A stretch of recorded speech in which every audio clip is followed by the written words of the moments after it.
The air held a different kind of quiet today, September 11th. Not the usual morning rush, but a hush, heavy with memory, almost reverent. 24 years. For some, it feels like a lifetime ago, a chapter closed in history books.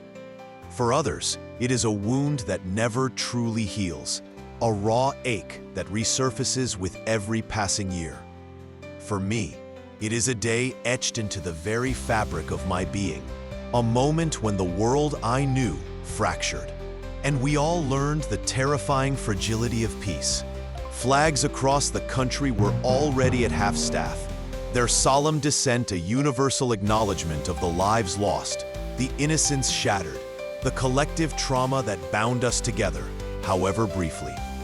I woke up with that familiar, profound weight, preparing for the quiet rituals of remembrance, hoping to find solace in shared grief. But the world, it seems, had other plans for our quiet reflection. The first notification buzzed on my phone, a cold, sharp shock to the system. Conservative activist Charlie Kirk assassinated while speaking in Utah. Authorities consider it a targeted political attack. The words hit like a physical blow, stealing the breath from my lungs. Assassination, political attack.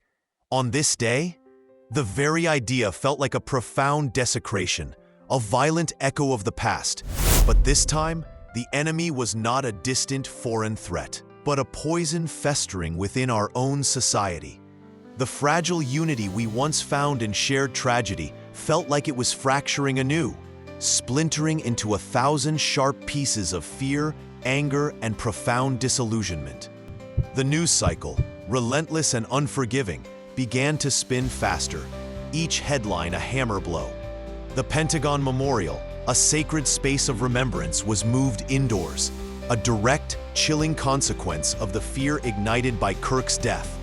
Security, already a visible presence for the anniversary, became an almost suffocating blanket at every public gathering. You could feel the tension in the air, a low, anxious hum beneath the surface of every conversation, every averted glance. The political landscape, already a minefield of division, was now ablaze. Elected officials, from all sides, condemned the killing as a political assassination, demanding swift justice.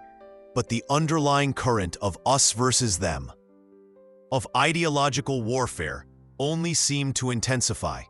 President Trump, speaking at the Pentagon, reaffirmed commitment to remembrance, but also honored Kirk, weaving the new tragedy into the old, a stark, unsettling reminder of how quickly the present can consume and redefine the past. And it was not just here within our borders. The world outside seemed to be unraveling too, each international crisis adding another layer to the growing dread. My phone buzzed again, a different kind of fear creeping into my bones. Poland urges emergency United Nations Security Council meeting after dozens of Russian drones entered its airspace. This marked the first direct NATO-Russian engagement since the Ukraine invasion. My stomach clenched, a cold knot of anxiety. Direct engagement. NATO, Russia. The words were a chilling echo of history, a nightmare we had all hoped to consign to the past.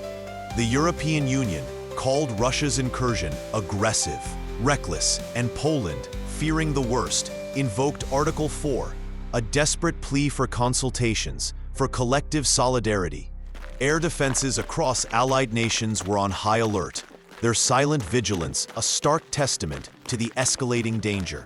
It felt like the world was holding its breath, teetering precariously on the edge of something catastrophic, a global domino effect waiting to happen.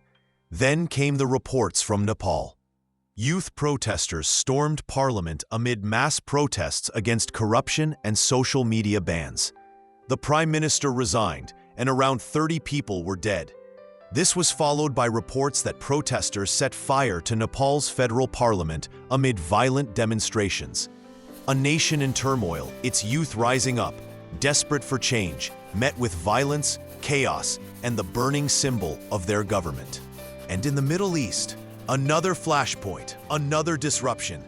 Israel carried out a rare airstrike in Qatar aimed at Hamas leadership. 6 were killed, and negotiations were disrupted. The fragile threads of peace talks, painstakingly woven by diplomats, torn apart in an instant. Hostage deals jeopardized, lives lost, hopes dashed. It was a relentless cascade of crises, each one piling on top of the last, threatening to bury us all under a mountain of despair. I found myself at the annual 9/11 Memorial Stair climb in Austin, not just to remember, but to find some anchor in the storm. Over 1,000 steps, each one a tribute to a fallen firefighter, a silent prayer for those lost. With every burning step, the news headlines replayed in my mind, a relentless loop of fear and uncertainty. How could we honor the past when the present was so terrifyingly unstable? Had we learned nothing from the ashes of 9/11? Had the unity, the resolve, the promise to never forget been swallowed by new hatreds and new conflicts? My legs burned, my lungs ached, but I kept going, pushing through the physical pain, hoping it would somehow quiet the mental anguish. And then I saw them, not just the climbers, but the volunteers. Thousands of them, across 25 United States cities, packing over 2 million meals for the 9/11 day of service. Ordinary people, choosing to respond to chaos, not with more chaos, but with kindness. Choosing to remember, not just with grief, but with action. The simple, profound act of preparing food, of helping others, felt like a defiant stand against the encroaching darkness. It was a quiet rebellion, a testament to the enduring human spirit that refuses to be extinguished. In that moment, amidst the shared effort, the sweat, the quiet camaraderie, I felt a flicker of something familiar. It was not the overwhelming, all-encompassing unity of 2001. Perhaps that can never be fully recaptured. But it was a different kind of strength. A resilience that acknowledged the fear, the division, the global turmoil, but refused to be consumed by it. The United States House Intelligence Committee was launching a bipartisan review of 9/11 recommendations, a long-term effort to learn from the past, even as the present demanded immediate attention. And across the ocean, President Trump was preparing for a state visit to the United Kingdom, Princess Catherine taking a prominent role, meeting with Prime Minister Starmer. Life, in its complex, messy way, was still moving forward, diplomacy still unfolding. The world is a turbulent place, riddled with old wounds and new threats. The echoes of 9/11, the shock of political assassination, the chilling prospect of war, the cries of protest. It all converges into a cacophony of anxiety.